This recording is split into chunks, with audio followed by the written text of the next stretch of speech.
Hello, दिस विशाल नागपुरे. तर आपण एक इम्पॉर्टंट तुम्हाला अपडेट द्यायला मला तुम्हाला एक सांगायचं आहे.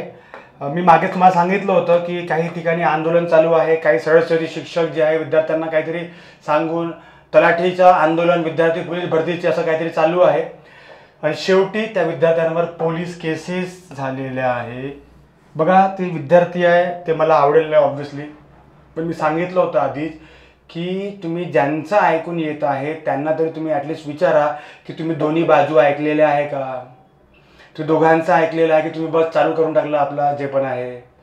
तर मी तर एक माझा तो आहेच की तलाठी भरती जी आहे ते रद्द तर होणार नाहीच आहे. हे तर मी सांगत आहे की याच्यासाठी जे प्रयत्न ते मी एकटा करेन. मला एवढं माहिती आहे की माझ्या अगेन्स्ट किती लोक आहे. माझ्या अगेन्स्ट 9.97 लाख लोक आहे, मला एवढं माहिती आहे. पण तरी सुद्धा मी या संदर्भात जे माझे प्रामाणिक जे विद्यार्थी आहे, 3,500-4 हजार विद्यार्थी आहे, त्यासाठी एकटा लढायला तयार आहो. आणि जे लोक आंदोलन करत आहे त्यांच्यावर पोलीस केसेस फायनली त्यांनी काल केलेले आहे. आणि बघा कसं असते माहिती आहे, आंदोलनामध्ये आपण जातो, आंदोलनामध्ये खूप जास्त जोशमध्ये असतो, काही ना काही नारे असतात, काही ना काही बोलणं असतं, किंवा त्या आंदोलनामुळे त्या ठिकाणची सार्वजनिक सुव्यवस्था जर बिघडली तशाच पोलीस फक्त व्हिडिओ तर आपण स्वतःच काढतो है ना, सर ते व्हिडिओ कॅप्चर करून घेतात, आपले व्हिडिओ करून घेतात आणि नंतर प्रत्येकाला घरी जाऊन त्यांना नोटीस दिली जाते. आणि मग नंतर काय होते तर FIR मला वाटत नाही खोडली जात म्हणून. FIR जर झाली तर तुम्हाला आयुष्यात आंदोलन करायचे आहे की तुम्हाला शिक्षकाचा चेला म्हणून, किंवा तुझ्या शिक्षकाचं ते अगर तुझ्या शिक्षक तर पॉलिटिक्समध्ये जाणार 100%. तुझ्या शिक्षक 100% पॉलिटिक्समध्ये जाणार आहे, तर त्यांचे कार्यकर्ते तुम्हाला शेवटी काम करावं लागणार आहे. तर बघा, आता आपल्या घरच्याला विचारा, शिक्षकापेक्षा मला वाटते आईवडिलांना विचारलं पाहिजे आंदोलनकारांनी. काही आंदोलनात जेव्हा आपण जातो तेव्हा सर्वात पहिली जबाबदारी आपल्या आईवडिलाची ना की शिक्षकाची. काही प्रत्येक शिक्षक, आता आमच्या विदर्भात पण एक आहे, तिकडे पण आहे, महाराष्ट्रामध्ये, पश्चिम महाराष्ट्र असेल, विदर्भात असेल, मराठवाड्यामध्ये असेल, खानदेशामध्ये असेल, काही काही शिक्षक असतात प्रत्येक ठिकाणी नाही का, युट्यूबर टाईप थोडेफार, नाही बाबा एका धर्माला मारा शिवा, एका देवा काय वाईट बोला, एका पक्षाला वाईट बोला, तर जनरली आपल्याला व्ह्यू जास्त भेटतात नाही का. जर एक वन साईड चाललं तर न्यूट्रलला कोणी नाही. आता आम्ही न्यूट्रल, आम्हाला कोणी नाही विचारत. न्यूट्रल लोकांना पाहिजे मसाला कुठे आहे, हां अरे वा मस्त बोलते, अरे वा. तर आता ज्यांना केसेस लागलेले आहे, ज्याच्यावर केसेस लागलेले आहे त्यांना आता मदत मागा. ज्यांनी तुम्हाला बोलवलेलं आहे त्यांना सांगा की आता सर आता कसं करायचं, केस तर लागलेली आहे, केस रद्द होईल का, कसं होईल का. त्याला कोणी विचारत आहे का ज्यांनी तुम्हाला बोलवलेलं आहे. पोलीसवाले काय करतात, कारण मी तिथं कमेंटमध्ये बघितलं, कमेंटमध्ये फडणवीस साहेबांबद्दल काहीतरी चालू होतं, गृहमंत्र्यालाच बोलत आहे तुम्ही. त्या कमेंटमध्ये बघितलं मी, गृहमंत्र्याला काहीतरी वाईट बोलून घेणे. आता सर आम्ही तर नाही म्हटलं ना. अरे कसं राहते आंदोलनामध्ये, एकाने जर चुकीचं केलं तुम्ही सर शेवटी या तर तुम्हाला पकडलं जाते, सर्वांनाच पकडलं जाते. रिझन काय, आंदोलन आणि तुम्ही एकत्र आले आहेत ना, एकत्र जमण्यास स्वातंत्र्य आहे ना, कलम 19. पण एकत्र जमून जर तुम्ही सार्वजनिक सुव्यवस्था जर करत असाल तर तुम्ही कलम नंबर 19चं उल्लंघन केलं आहे, लक्षात ठेवायचं. तुम्ही मूलभूत हक्काचं उल्लंघन केलेलं लक्षात ठेवा. त्यामुळे तुमच्यावर किती मोठ्या केसेस लागेल हे विचार करून घ्या, लागलेच आहे. म्हणून तुम्हाला एक विनंती आहे की आंदोलनाच्या मागे नको लागा. कारण की तुम्हाला मी सांगत आहे याच्यामध्ये की हे जे 4,000 जे विद्यार्थी आहे, जे 4,000 विद्यार्थी तुम्ही त्यांच्या अगेन्स्ट जात आहे, हे 4,000 विद्यार्थी तुम्ही त्यांना जे सांगत आहे की हे फ्रॉड आहे ना, हे सर्व फ्रॉड आहे, SIT चौकशी करा, ठीक आहे. यांनी 30 ते 35 लाख रुपये दिले है ना, असं तुम्ही पेपरची कटिंग काहीतरी दाखवत आहे. पेपरची कटिंग, हे कटिंग ते कटिंग है ना, पेपरची कटिंग. कधी तुमच्या सरांना विचारून बा पेपरची कटिंग चालते का म्हणा, विक्टिम म्हणून किंवा याच्या सबूत म्हणून चालते का. एखाद्याची पेपरची कटिंग सबूत म्हणून ग्राह्य धरले जाते का, किंवा कोणी काय सांगितलं तर ग्राह्य धरलं जाते का, कोणी मला यांनी सांगितलं ग्राह्य धरलं जाते का विचारायचं. तर तुम्ही या 4,000 विद्यार्थ्यांना तुम्ही जे म्हणत आहे, 4,000 विद्यार्थी तुम्ही म्हणत आहे की हे फ्रॉड आहे, चौकशी बसवा, 30 ते 50-35 लाख रुपये आहेत, तुम्हाला लाज वाटायला पाहिजे, लाज. का बरं समजून घ्या. आता या 4,000 पैकी एक सर्व्हिसमॅन आहेत, त्यांनी मला कालच फोन केला होता. एक सर्व्हिसमॅन दिव्यांग आहे,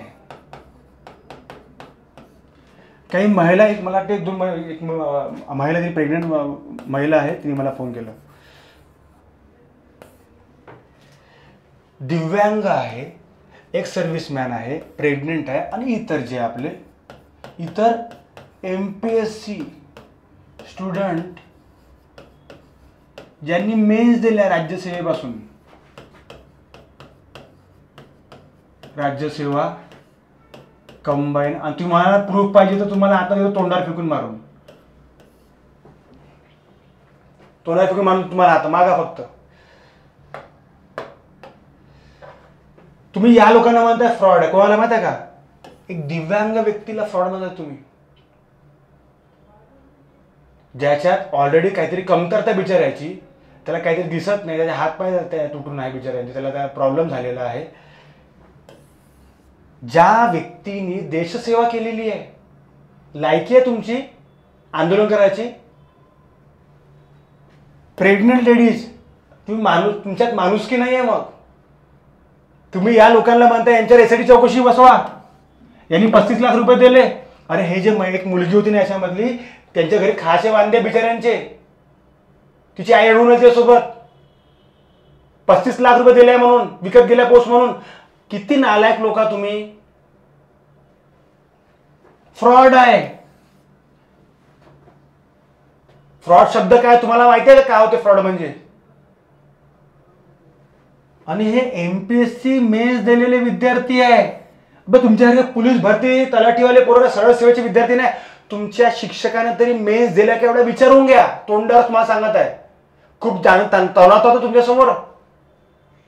अरे घमंड तुटून जाते रे. दुर्योधनचा घमंड नाही राहिला, तुम्ही काय राहिले? एक सर्व्हिसमॅन आयुष्यभर देशसेवा करतो, तुम्हाला माहिती आहे ना. तुम्ही या माणसाला, व्यक्तीला म्हणता ज्यांनी देशसेवा केली आहे, जो आपल्या फॅमिलीच्या दूर होता आता वर्षभर, एवढे वर्ष, तुम्ही याला म्हणता यांनी 35 लाख रुपये घेऊन हे घेतले म्हणून? तुम्ही याला म्हणताय हा फ्रॉड आहे म्हणून? तुम्ही याची चौकशी कराल? लायकी आहे तुझी चौकशी करायची याची? दिव्यांग व्यक्ती, ते नाव आहे दिव्यांग. दिव्यांग ही चौकशी कराल तुम्ही? तुम्ही यांना फ्रॉड म्हणाल? खरं लायकी आहे का तुमची? खरं लायकी आहे का? तुम्हाला म्हणून तर तुमच्या केसेस पडल्या पूर्ण. इश्यू दुसरा असेल, दुसऱ्या काय केसेस पडले असेल, पण वरून बघत आहे लोक, देव बघत आहे सर्व. अरे भाऊ, तुम्ही म्हणता ना आम्हाला MPSC पाहिजे. अरे MPSCचे पेपर निघालेले आहे राज्यसेवेचे. MPSC राज्यसेवेचा पेपर निघाला, आता कंबाईन निघेल. भरा ना फॉर्म. 1.5 लाख फक्त अप्लिकेशन येतात. कारण तुमची फाटते का तेव्हा? दम नाही तेव्हा की फक्त आंदोलन करायचं दम येते? तुमच्या शिक्षकाला द्यायला लावा. बरोबर फडफड चालू राहते तिथं. म्हणा ना राज्यसेवा द्या म्हणा ना, मेन्स राज्यसेवा मेन्स द्या म्हणा. आहे का हिंमत? फ्रीम पास करायची हिंमत आहे का? अरे कॉलेज दम द्यायचा असेल ना, दम दाखवता ना, तर अभ्यासात दम दाखवा. मी सर्व हे अभ्यासात दम दाखव रे भाऊ. हे असे खूप गुंडे येऊन गेलेले आहे. सर्व गुंड्याचे हाल काय सर्वांना माहिती आहे. कोणी टिकला नाही गुंडा. कंबाईन मेन्स, STI मेन्स, चालेल हे पोट्टे प्रिलिम देऊन राहिले. किती लाख? हे 9 लाख लोक प्रिलिम देऊन राहिले. अजून 10 लाख लोक आहे ना. राज्यसेवा द्या ना. अरे फॉर्म निघाले, चॅलेंज करतो. विशाल नागपूर चॅलेंज करतो तुम्हाला सर्वाला. 25 तारीख लास्ट डेट आहे. अजून ते एक्सटेंड होईल काही कारणास्तव. टेक्निकल असेल तर फॉर्म भरा. मानून दाखवा, मानून जाईल तुम्ही अधिकारी बसत लायक आहे तुमची म्हणून. माफी मागीन तुमची मी. काय फालतूपणा, एडेपणा करून राहिले. आंदोलन करू, गव्हर्नमेंटला शिवा, हे ते काय करायचं आहे? अरे जाऊ दे त्यांना. ते जर जातील तर तुमचा रस्ता मोकळा होईल. हे तगडे पोरं आहे, राज्यसेवा मेन्सचे पोरं आहेत, साधे पोरं नाही. हे कंबाईन मेन्सचे पोरं आहे, साधे पोरं नाही आहे. स्वतःला विचारा एकदा शांत करू बसून की माझा अभ्यास किती आहे. मी अभ्यासात कमी. तुमच्या मास्टर तुम्हाला कोण आणता माहिती आहे का? मास्टरने जे शिकवलं त्याच्या एक्सपेक्टेशन जास्त मार्क भेटले पोरांना. काऊन? MPSCचे पोरं आहे भाऊ, साधे पोरं नाही आहे. MPSC कशाला पंग घेत आहे MPSC वाल्यांसोबत? तगडे पोरं आहे ते. खूप फरक असते सरळ सेवा MPSC मध्ये. खूप जमीन आसमानचा फरक आहे.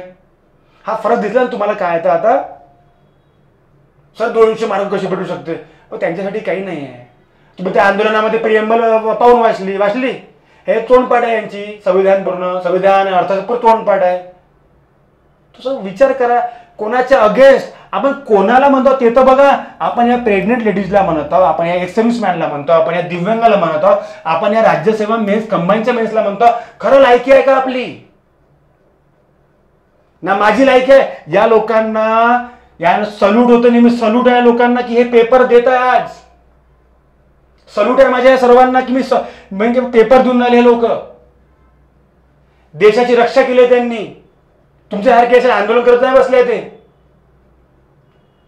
इतके नालायक लोक मला समजत नाही यार. यांना मला समजत नाही की यांना सांगते कोण? यांना फ्रॉड म्हणायचं. फ्रॉड. या व्यक्तीला फ्रॉड म्हणाल तुम्ही, त्याला फोन लावून बोला एकदा तू फ्रॉड आहे म्हणून. याला म्हणा दिव्यांगाला बिचारायला. माणुसकी नाही तुमच्यात. तुमचा मास्तर पॉलिटिकल पक्ष जॉईन करेल लवकरच कोणता ना कोणता. 100% सांगतो, 100% लिहून देतो मी. तुम्ही काय कराल? हा विशाल सर चांगलं सांगितलं होतं. नाही आमपा विशाल नागपुरे कधीच फॉलोअरसाठी काम करत नाही. बघून घ्यायचं पहिल्या व्हिडिओपासून बघून घ्यायचं. एक पण वेळा फॉलोअरसाठी काम करत नाही. ना मला इंटरेस्ट आहे, ना मला ऑनलाईन व्हिडिओ घेण्यात इंटरेस्ट आहे. मी ऑफलाईनमध्ये खुश आहो. माझं ॲप आहे पण मी लेक्चर टाकतच नाही. पैसे देऊन ॲपवर पण लेक्चर टाकत नाही. काहून? मला पाहिजे माझे स्टुडंट समोर बसलेले. हे असं एकटं बडबडणं आपल्याला जमत नाही. फक्त काही मुद्दे आहे म्हणून बोलवतं, काही दिवसानंतर बंद करून टाकेल जर हे सर्व सॉल्व्ह झाले तर. हे 4-5 मुद्दे मी उचलले, ते मुद्दे मला क्लिअर करायचे आहे पूर्णपणे. ऑप्टिंग आउटचं असेल किंवा माझं काम आहे की जे माझे विद्यार्थी आहे, जे मराठीतील विद्यार्थी आहे त्याच्यासाठी एक सेटअप बनवून जावं पूर्ण, की जसं कोणी जाता समोर त्याला प्रॉब्लेम नको व्हायला. आंदोलन करा का मोठी गोष्ट आहे का? त्याला म्हणतो आपण एखाद्या चुकीच्या गोष्टी करा का मोठ्या गोष्टी आहे का? आग भारतामध्ये आग तर अशा लागते रे. आग लावणं मोठी गोष्ट आहे का? लागली आग, काय लागली आग त्यांच्यावरही आलेले. पण त्यांनी आता नाही का जेलमध्ये जाऊन आता ज्यांच्यावर केसेस झाल्या आहे त्यांनी आता विचार करा की तुम्ही कोणा लोकांवर फ्रॉड म्हणत आहे. मी या सर्व गोष्टी माननीय देवेंद्र फडणवीस साहेबांना सुद्धा सांगणार आहे. निवेदन देईन त्यांना की तुमच्या अगेन्स्ट ते कमेंट बघा काय आहे. हे लोक आहे ज्या लोकांच्या अगेन्स्ट लोक फ्रॉड म्हणत आहे. त्यांना सांगू आम्ही, नागपूरमध्येच राहतो, सांगू आम्ही त्यांना की हे फ्रॉड आहेत का? हा व्यक्ती फ्रॉड आहे. 35 लाख रुपये दिले या व्यक्तीने, है ना? असे चालू आहे ना. प्रोपोगंडा बंद करून टाका. प्रत्येकाला बोलण्याचं स्वातंत्र्य आहे. तुमच्या माझं तुम्हाला एवढं शिकवलं असेल, बोलताना कोणाचं चारित्र्य हनन नाही झालं पाहिजे. हे ओरिजिनल घटना आहे. प्रत्येकाला भाषण स्वातंत्र्य आहे. मी पण भाषण देत आहे, माझी पण लेक्चर खूप सारे आहे, पण कोणाचं नाव नाही घेतलं अजूनपर्यंत. पण समजून घेतं कोणाला म्हटलं आहे तर. याला संवैधानिक लँग्वेज म्हणते, याला संसदीय भाषा म्हणते. नाही हे आहे, वो है, ये है, फोटो दाखवून दिले, हे काय तो लोक त्याला समजत नाही म्हणून ठीक आहे का? त्याला समजत नाही म्हणून ठीक आहे. ते बिचारे विद्यार्थी म्हणून ठीक आहे. आमच्या करून दाखव बरं म्हणा. तर मला असं वाटतं की जे आंदोलनकारी जे विद्यार्थी आहेत त्यांनी खरंच विचार केला पाहिजे. आपण या गोष्टीचा विचार केला पाहिजे. मी खरंच आंदोलन करता की काय आहे. आणि मी सांगतो की जे आपले 4000 जे विद्यार्थी आहे तुमच्यासाठी कोणी धावत नसे. पहा मी असं तुम्हाला माहिती तुम्ही सिंपती घेत नाही आणि मला तुमच्याकडून काय पाहिजे भाऊ. तुमचं काही असं नाही बाबा सरांनी काहीच नाही. मी अजूनपर्यंत कोणाला बोलवलं आहे का? ग्रुप बनवला तुम्हीच बोलता, मी बोलतो काही जास्त नाही. त्यामध्ये फक्त माझे एकच काम, तर एकट्या व्यक्तीने जेवढं जमतं तेवढं करायचं. कोणाच्या भरोशावर नाही करायचं काम. माझ्यानं जमते ना तेवढं काम तुम्हाला सर्व नियोजन सर्व दाखवेल. काय नियोजन मला दाखवता येत नाही समजून घ्यायचं तुम्ही. पण सर्व गोष्टी तुम्हाला चांगल्या झालेल्या आहे किंवा होणार आहे हे माझी गॅरंटी आहे. नागपूर बसून काय काय होतं तुम्ही बघून घ्या आता. तर यांच्यासाठी ज्या गोष्टी करता येईल त्या गोष्टी मी मनापासून करत आहे. याच्यात ना कोणता हे आहे ना मी माझ्या क्लासची ॲड मी कधीच करत नाही ना कधी करणार आहे, हे लक्षात ठेवा. अदरवाईज तुम्ही बघता क्लास 50 मिनिटाच्या 10 मिनिटाची ॲड. आमची हे बॅच आमची बॅच माझ्या बॅचेस ऑलरेडी बनवून असतात. 10 वर्षापासून मी MPSCच्या याच्यामध्ये आहो, 7 वर्ष शिकवण्याच्या याच्यामध्ये आहो. एकटा व्यक्ती पूर्ण विषय शिकवतो. पूर्ण विचार करा, पूर्ण राज्यसेवेची. असं तराठी भरती माझ्याकडे एंट्रीच नाही. राज्यसेवा करा, तलाठीचे टॉपर असतात, आहे ना आपल्या, माझ्या क्लासचे टॉपर आहेत, लवकर सांगेल तुम्हाला. हे चांगलं सांगणं नाही एकदम डायरेक्ट, लवकर सांगेल सर्व, ज्यांना पाहिजे त्यांनी सांगा मला. पण सरळ सरळ शिक्षकांनी मला वाटतं थोडासा विचार केला पाहिजे स्वतःवर.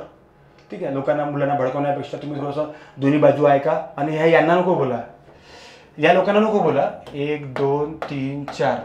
मग आता कोणावर बोलायचं सर? तर तुम्ही हे जे सर्व गोष्टी आहे ना, तुम्ही त्यांच्यावर बोला की तुम्हाला 3-4 जे लोक वाटत आहे ना, 3-4 जे लोक जे तुमचे स्टुडंट आहे त्यांना तुम्हाला वाटत आहे ना करताय, त्यांच्यावर तुम्ही चौकशी टाका, तुम्ही त्यांच्यावर करा, यांच्यावर नको करा भाऊ. यांच्यावर करायला तर बॉस आम्ही सामोर येऊन जाऊ, आम्ही मदत लक्षात ठेवायचं. ठीक आहे.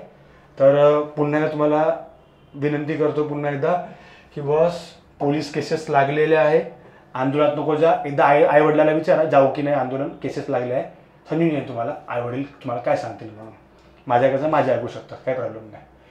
थँक्यू. जय हिंद, जय महाराष्ट्र.